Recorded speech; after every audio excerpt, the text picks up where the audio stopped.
فأنا ناصح لإخواني بالصدع بالحق تبيض وجوههم. السكوت في مسألة الحزبية يضرها، فاصدع بما تؤمر وأعرض عن المشركين.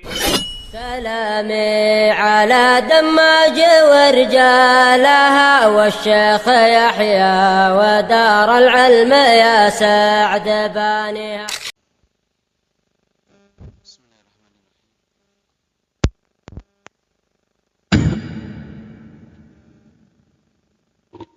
Alhamdulillahirrabbilalamin.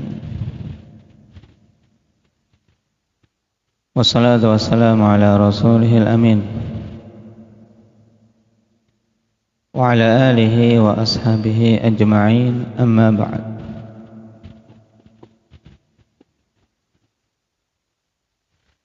Kita masuk pada fasal baru, faslun bi anna al-Qur'ana kalamullah.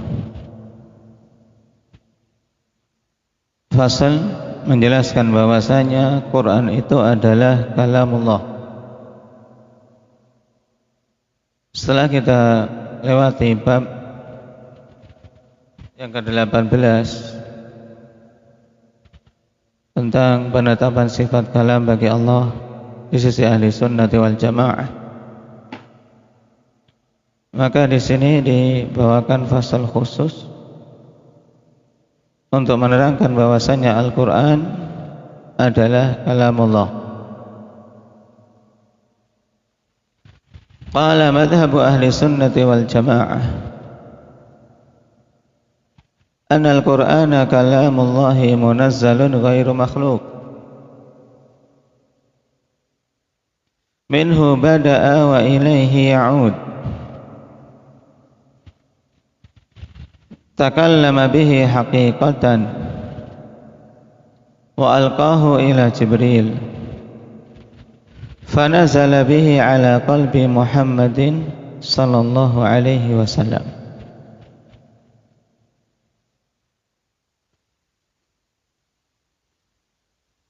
Manhaj ahli sunnati wal jamaah terkait dengan Al-Quran, bahwasanya mereka meyakini bahwa Al-Quran itu adalah kalamullah. Al-Quran adalah perkataan Allah, munazzalun yang diturunkan, ghairu makhluk dan bukan makhluk. Minhu bada'a, dari Allah subhanahu wa ta'ala lah permulaannya, wa ilaihi ya'ud, dan akan kembali kepada Allah subhanahu wa ta'ala.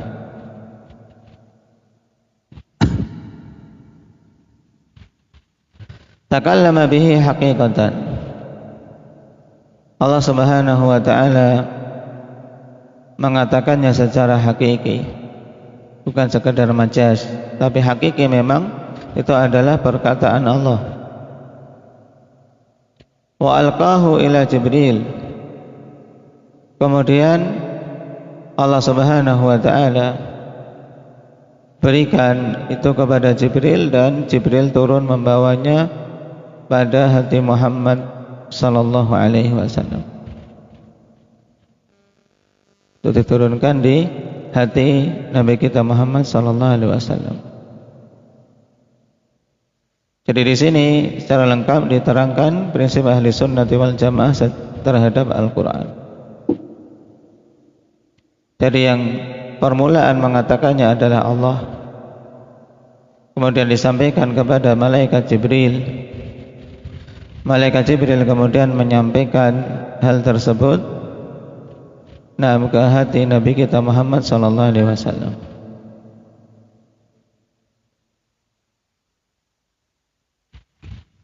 Wa qad dalla ala hadzal qaul al-kitab wa sunnah. Telah menunjukkan tentang keyakinan ini Alkitab dan As-Sunnah. Wa min adillatil kitabi qauluhu ta'ala wa in ahadun minal musyrikin astajaraka fa'ajirhu hatta yasma'a kalam Allah, yakni Al-Quran. Jika ada salah seorang dari kalangan orang-orang musyrikin istajaraka, apa makna istajaraka? Ismail.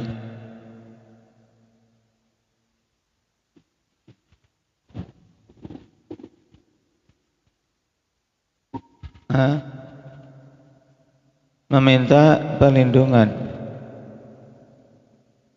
Nah, apabila ada seorang musyrik meminta perlindungan kepadamu, fa'ajirhu, maka lindungilah.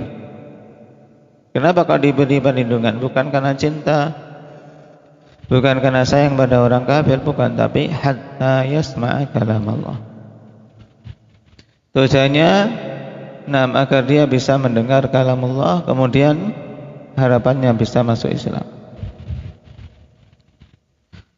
Sampai mendengar kalam Allah maksudnya sampai mendengar Al-Quran. Taib. Kenapa? Karena tidak mungkin kemudian dikatakan sampai mendengar kalam Allah secara langsung. Tapi maksudnya sampai mendengar kalam Allah yang dibaca, yaitu Al-Quran. Wa qauluhu ta'ala, di sini dalil bahwasanya Al-Quran kalam Allah. Sekarang wa qauluhu ta'ala, kitabun anzalnahu ilaik. Al-Quran adalah suatu kitab yang telah kami turunkan. Al-Quran itu kepadamu, itu kepada Nabi kita Muhammad. Sifatnya mubarakun liyadabbaru ayatihi wa liyatadzakkara ulul albab. Kitab yang diberkahi agar mereka mentadabburi ayat-ayatnya dan agar ulul albab bisa mengambil pelajaran darinya. Syahid dari ayat ini yaitu kitabun anzalnahu ilaik. Penegasan bahwasanya Allah Subhanahu wa taala lah yang menurunkannya. Ini dalil untuk kalimat munazzal, bahwasanya Al-Quran itu munazzalun, diturunkan dari sisi Allah Subhanahu wa ta'ala.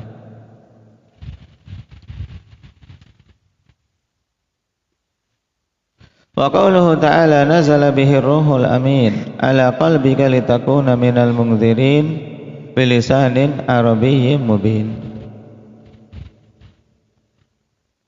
Nazala bihi, yaitu turun, membawanya Ar-Ruhul Amin, yaitu malaikat Jibril, karena beliaulah yang diperintahkan sebagai penyampai wahyu. Diturunkan kemana? Ala qalbika litakuna minal munzirin, pada hatimu wahai Muhammad, wahai Nabi, agar engkau menjadi pemberi peringatan. Bilisanin arabiyyin mubin, dan Al-Quran itu turun dengan bahasa Arab yang jelas. Pada ayat-ayat ini jelas bahwasanya Al-Quran itu diturunkan dari sisi Allah, kemudian untuk sampai pada Nabi kita Muhammad dengan perantara Jibril, dan bukan makhluk.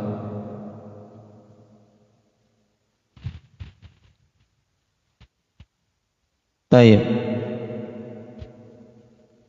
Wa min adillati sunnati qauluhu sallallahu alaihi wasallam wa huwa ya'ridu nafsahu 'ala an-nasi fil mauqif.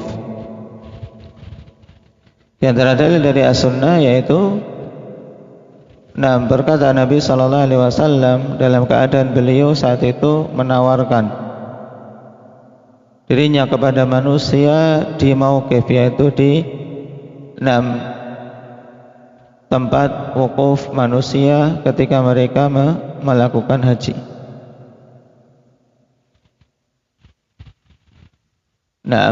Beliau senantiasa menawarkan dari tahun ke tahun.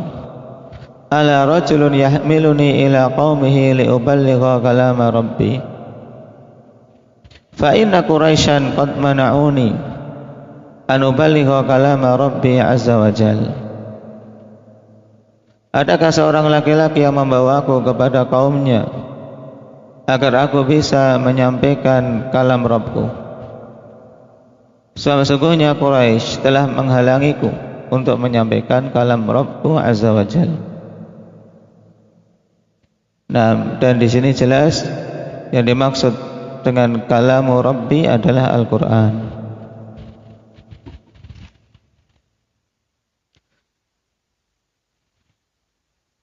Tayyib.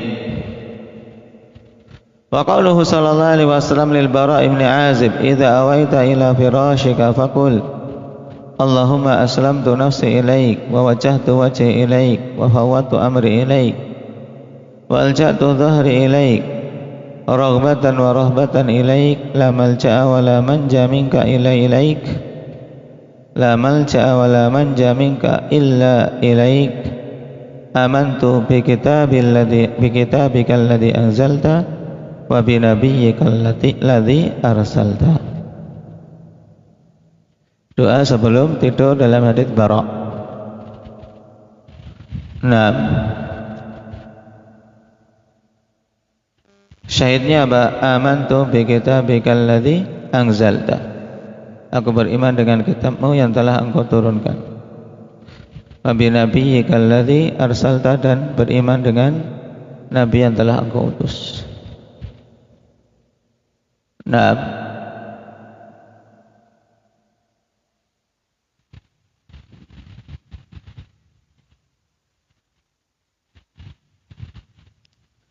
wa qala Amr ibn Dinar adraktu an-nasa mundu 70 sanah yaqulun Allahul khaliqu wa ma siwahu makhluq illa al-Qur'ana fa innahu kalamullahi ghairu makhluq minhu bada'a wa ilaihi ya'ud. Dan Amr bin Dinar mengatakan, aku mendapati manusia semenjak 70 tahun mereka mengatakan bahwasanya Allah adalah Zat yang Maha Pencipta. Wa ma siwahu makhluk, dan selain Allah Subhanahu wa taala adalah makhluk. Kecuali Al-Qur'an, sebab sesungguhnya Al-Qur'an adalah perkataan Allah, bukan makhluk. Minhu bada'a, dari sisi Allah lah permulaannya, wa ilaihi ya'ud, dan akan kembali kepada Allah. Maksudnya minhu bada'a, Allah yang pertama kali mengatakannya, dan ilaihi ya'ud maksudnya kelak di akhir zaman akan ditarik, diangkat Al-Quran tersebut dari dada-dada manusia dan dari mushaf-mushaf, sehingga tidak tersisa tulisan di mushaf lagi. Baik.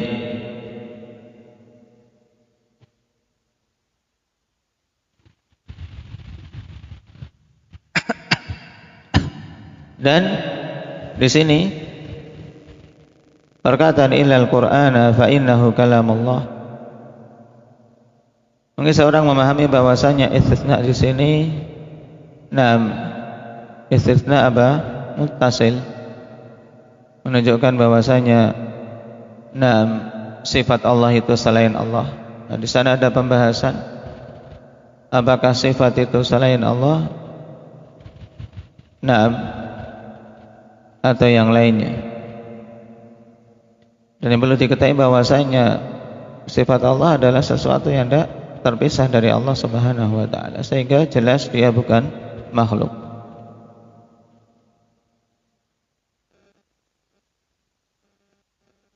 Karena Al-Qur'an adalah kalamullah dan kalamullah adalah sifat dari sifat-sifat Allah, maka jelas ghairu makhluk, bukan makhluk.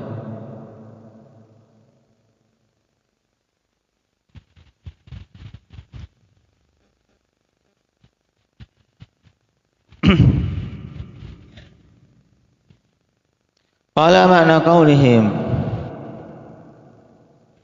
minhu bada'a anna Allah takallama bihi ibtida'an. Dan mana perkataan dari para ulama ahli sunnah bahwasanya Al-Quran itu minhu bada'a, maksudnya Allah itu yang mengucapkannya pertama kali, yang di permulaannya yang mengatakannya adalah Allah. Wa fihi raddun 'alal Jahmiyah al-qailin bi annahu khalaqahu fi ghairihi. Sehingga pada perkataan ini ada bantahan untuk Jahmiyah yang mereka mengatakan bahwasanya Allah menciptakan Al-Qur'an itu pada selainnya. Jadi Allah ciptakan Al-Qur'an di sesuatu hal selain Allah. Maka ini batil, yang dibangun tanpa dalil. Wa amma qauluhu wa ilaihi ya'ud fayahtamilu ma'nayain. Adapun makna akan kembali kepada Allah, maka ada dua kemungkinan makna. Yang pertama, ahaduhuma annahu ta'udu sifatul kalami bil Qur'ani ilaihi, annahu ta'udu sifatul kalami bil Qur'ani ilaihi, bimana anna ahadan la yusafu bi annahu takallama bihi ghairullah, li'annahu huwal mutakallimu bihi wal kalamu sifatun lil mutakallim. Maksudnya apa ya, bukan? Kembali kepada Allah, maksudnya kembali sifat kalam itu ya, yang mengatakan Al-Qur'an itu adalah Allah. Makanya kita katakan walaupun ditulis di mushaf-mushaf yang jumlahnya jutaan, ketika kita mengatakan adalah qala Allah, Allah telah berfirman. Ketika dibaca oleh seseorang, maka yang dibaca itu adalah perkataan Allah. Jadi semuanya kembali kepada Allah, yaitu penisbatannya bahwasanya itu adalah kalamnya, perkataan Allah. Ini maksudnya wa ilaihi ya'ud untuk kemungkinan pertama. Kata Syekh, bermakna bahwasanya seorang tidak disifati bahwasanya dia yang mengucapkannya kecuali Allah. Yang mengatakan kalam yang termaktub di dalam mushaf Al-Quran itu ya Allah. Li'annahu huwal mutakallimu bihi, karena Allah lah yang mengatakannya. Wal kalamu sifatun lil mutakallim, dan kalam merupakan sifat bagi yang mengatakan. Kemungkinan yang kedua, tsani, dan ini yang lebih masyhur, annahu yurfa'u ila Allah ta'ala kama ja'a fi ba'dil athar, annahu yusra bihi minal masahif was sudur, bahwasanya akan diangkat kepada Allah Subhanahu wa taala kelak sebagaimana datang pada sebagian athar, bahwasanya akan diangkat dari mushaf-mushaf dan dada-dada, sehingga di mushaf enggak akan tersisa tulisan kelak di hari kiamat, menjelang hari kiamat. Tulisannya hilang. Kemudian di dada-dada orang yang menghafalnya juga hilang. Wa dzalika innama yaqa'u wallahu a'lam hina yu'ridun nasu 'anil 'amal bil Qur'ani i'radan kulliyan fayurfa'u 'anhum takriman lahu wallahul musta'an. Dan ini hanyalah terjadi wallahu a'lam ketika manusia berpaling dari beramal dengan Al-Qur'an dengan berpaling secara totalitas. Jadi berpaling secara totalitas dari Al-Quran, kemudian diangkat dari mereka Al-Quran tersebut sebagai pemuliaan bagi Al-Quran. Ini terjadi di akhir zaman, di mana manusia kondisinya semakin buruk, dan tegaknya hari kiamat pada seburuk-buruk manusia. La taqumu sa'ah illa ala syiraril khalq. Tidaklah tegak hari kiamat kecuali pada makhluk yang paling buruk. Taib. Ini tentang keyakinan ahlu sunnah seputar Al-Quran. Kemudian faslun fil lafzi wal malfuz. Ini juga masih terkait dengan hal tersebut, kita baca tentang lafaz dan yang dilafadzkan. Al-kalamu fi hadzal fasl yata'allaqu bil Qur'an fa innahu qad sabaqa anna al-Qur'ana kalamullah ghairu makhluq. Lakinna al-lafdha bil Qur'an hal yasihu an naqul innahu makhluqun aw ghairu makhluqun aw yajibu sukut. Dan ini pembahasan penting untuk dipahami. Setelah kita tahu bahwasanya Al-Quran kalamullah bukan makhluk, sekarang muncul pembahasan berikutnya, tentang apa? Tentang lafaz al-lafdhu bil Quran. Ketika mengatakan al-lafdhu bil Quran, apakah boleh untuk kita mengatakan al-lafdhu bil Quran makhluk, atau al-lafdhu bil Quran ghairu makhluk, ataukah yang wajib dalam masalah ini diam? Jadi makhluk atau bukan makhluk, apakah boleh kita jawab atau kewajibannya diam? Fal jawabu an yuqal inna itlaqal qawli fi hadha nafyan aw itsbatan ghairu sahih. Jawabannya untuk dikatakan bahwasanya memutlakkan perkataan pada masalah ini dengan nafi atau itsbat, yaitu dengan tidak atau iya, itu tidaklah benar. Kita katakan tidak berarti ghairu makhluk, itu tidak benar. Kita katakan makhluk sebagai itsbat juga tidak benar. Terus bagaimana? Butuh tafsil. Nah, diperinci maksud al-lafdhu itu apa. Nah, maka dikatakan oleh Syekh, wa amma inda tafsil, adapun ketika diperinci fayuqal, maka dikatakan in urida bil lafdhi at-talaffuz alladhi huwa fi'lul 'abdi fa huwa makhluk. Ya. Dan lafdhu ya kawan bisa dimaknakan at-talaffuz. Karena dia kan masdar. Nah, bisa apa? Diartikan at-talaffuz. Dikecilkan. Oke, pas.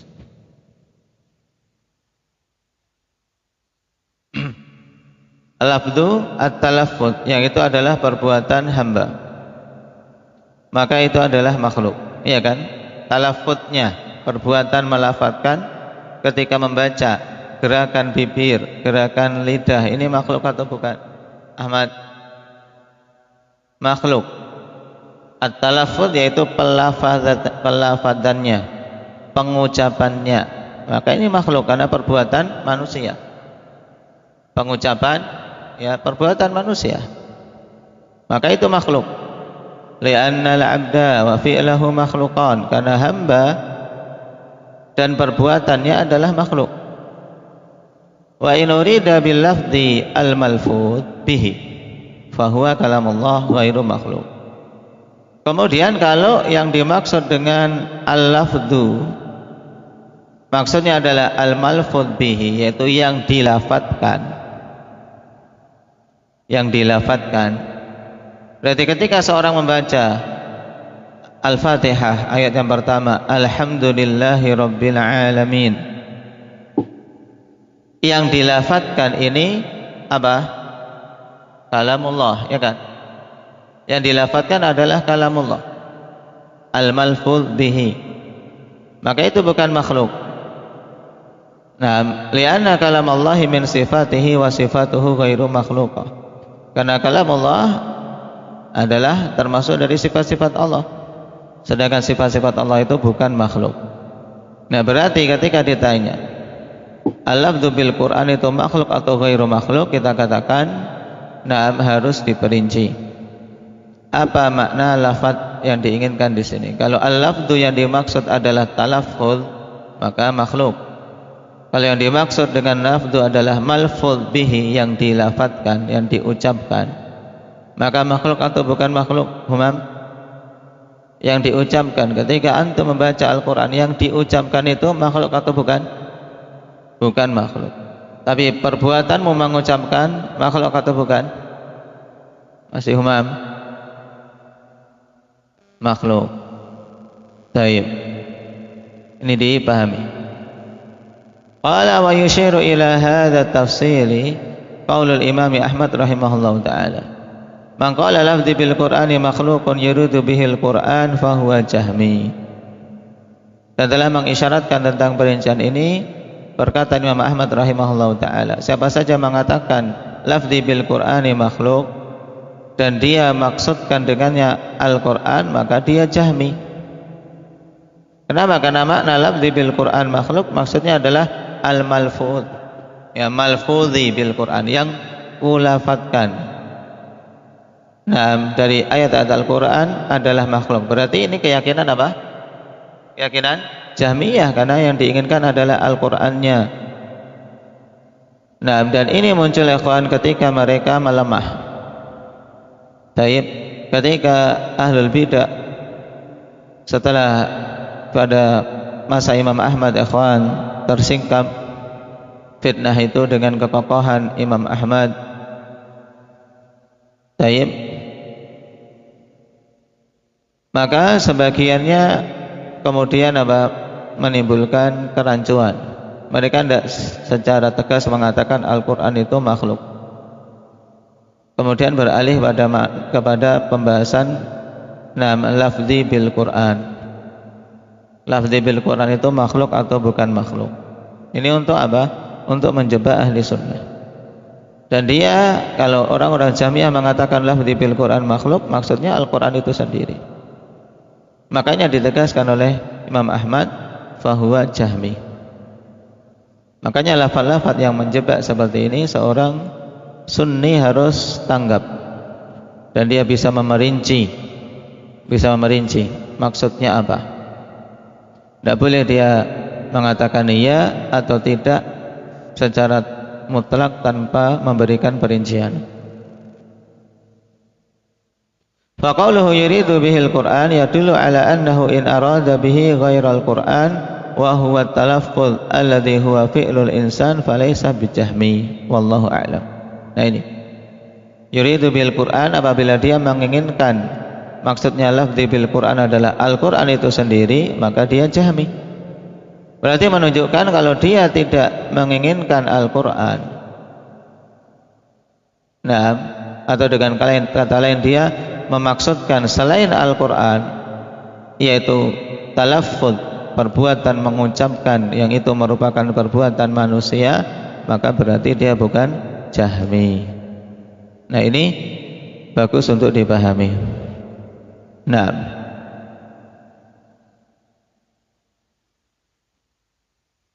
Kemudian pembahasan ini, akhwan, apabila seorang mengatakan pembahasan ini termasuk perkara yang dibutuhkan atau tidak, atau seyogyanya berpaling, maka perkara ini sebenarnya tidak dibutuhkan pada asalnya.